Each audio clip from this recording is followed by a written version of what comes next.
Kali ini oknum polisi dan istrinya perbudak pembantu. Pembantu tak digaji, tapi dianiaya.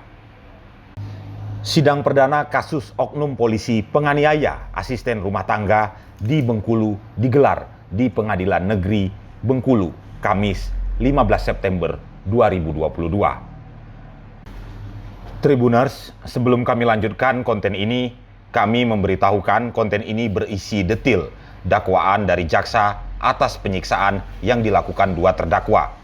Bagi sebagian orang mungkin membuat tak nyaman dan traumatis. Kami imbau untuk beralih jika tak yakin ingin melanjutkannya. Terdakwa sendiri dalam kasus ini ada dua orang, yakni BA 36 tahun, seorang oknum polisi, dan istrinya LER 40 tahun. Kedua terdakwa mengikuti sidang secara virtual. Sidang dipimpin oleh Ketua Majelis Hakim Pauzi Isra.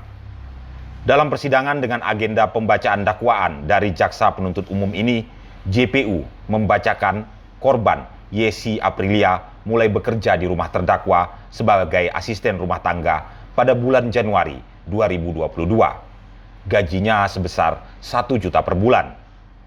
Namun, dari bulan Januari hingga bulan Juni 2022, gaji korban tidak pernah dibayar oleh terdakwa.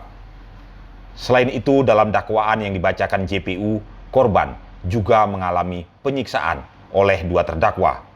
Seperti pada bulan Februari 2022, korban dipukul di bagian tulang kaki dengan sebanyak 1 kali menggunakan besi. Alasannya pekerjaan korban tidak selesai. Kemudian, masih di bulan Februari 2022, korban kembali dipukul dengan menggunakan besi sebanyak 1 kali dengan alasan tidak mengikuti omongan terdakwa dan tidak mengikuti aturan rumah tangga terdakwa untuk bangun pukul 4 waktu Indonesia Barat, sementara korban bangun pukul 5.30. Masih juga di bulan Februari 2022, korban dipecut di bagian depan dengan menggunakan kabel listrik. Kemudian kabel tersebut dikaitkan ke besi jemuran di atas atap selama lebih kurang 1 menit sehingga korban tercekik.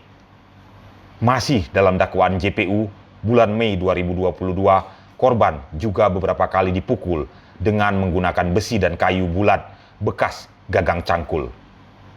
Akibat pemukulan tersebut, dari hasil pemeriksaan, korban mendapatkan luka terbuka di bagian kepala dan wajah. Kemudian di tangan kanan ada luka memar dan luka bakar. Di tangan kiri juga ada luka bakar. Agenda sidang selanjutnya adalah pada Rabu, 21 September 2022, dengan agenda pemeriksaan saksi dan JPU. Tribuners, kita akan flashback ke belakang tentang bagaimana terbongkarnya kasus ini. Kasus yang menghebohkan kota Bengkulu ini terbongkar lewat postingan warga di media sosial tentang dugaan penyiksaan yang dialami korban. Belakangan, setelah dilakukan pendalaman dan penyelidikan oleh kepolisian, ternyata pelakunya adalah seorang oknum polisi.